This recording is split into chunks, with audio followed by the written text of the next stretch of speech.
মাত্র ৮ দিনের জন্য গিয়ে মহাকাশে আটকে যান ৯ মাস। কোনো তাজা খাবার নেই। কি খেয়ে বেঁচেছিলেন সুনিতারা? জানলে চমকে যাবেন। হ্যাঁ ভিউয়ার্স, অনেকেরই মনে এই প্রশ্ন আসতে পারে যে শেষ পর্যন্ত ৯ মাস ধরে তাজা খাবার না খেয়ে সুনিতা উইলিয়ামস এবং বুজ উইলমোর কিভাবে বেঁচেছিলেন এতদিন।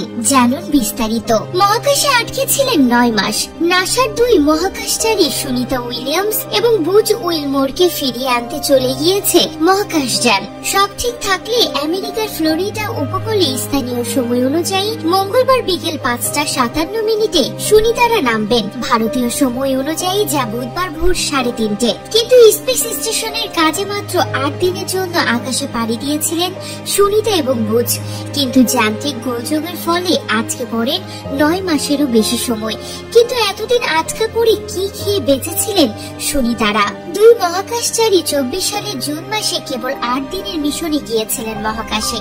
কিন্তু ফেরার বিমানের প্রযুক্তিগত সমস্যার কারণে সেখানে আটকে পড়েন।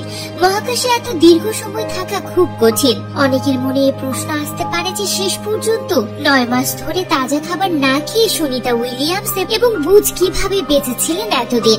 স্পেসশিপে মহাকাশচারীদের বেঁচে থাকার জন্য বেশি পরিমাণ ক্যালোরি ইনটেকের প্রয়োজন হয়।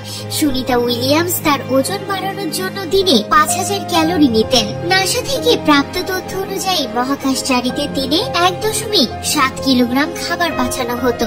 এতে সকালের নাস্তা, লাঞ্চ, ডিনার এবং কিছু স্ন্যাক্স অন্তর্ভুক্ত ছিল। সকালের ব্রেকফাস্ট বা প্রাতরাশ, দুপুরের খাবার এবং রাতের খাবার অন্তর্ভুক্ত ছিল। কিভাবে মহাকাশে পাঠানো হতো খাবার? স্পেসশিপে যে খাবার পাঠানো হয় তা জিরো গ্র্যাভিটিতে রান্না করা হয় এবং তারপর স্পেস ক্রাফট মিশনের মাধ্যমে মহাকাশে পাঠানো হয়। স্পেসশিপে খাবার সংরক্ষণের জন্য স্পেস স্টেশন তৈরি করা হয়, যেখানে অতিরিক্ত খাবার সংরক্ষণ করা হয়।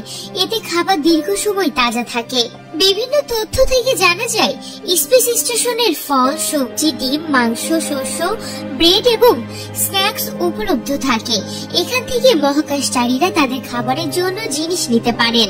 আর এভাবেই ৯ মাস এসব খাবার খেয়ে বেঁচেছিলেন সুনিতারা। এখানে শেষ নয়, পৃথিবীতে পা রেখে রীতিমতো হাঁটাই ভুলে গিয়েছেন সুনিতা এবং এখন তাদেরকে কোয়ারেন্টাইনে রাখা হয়েছে।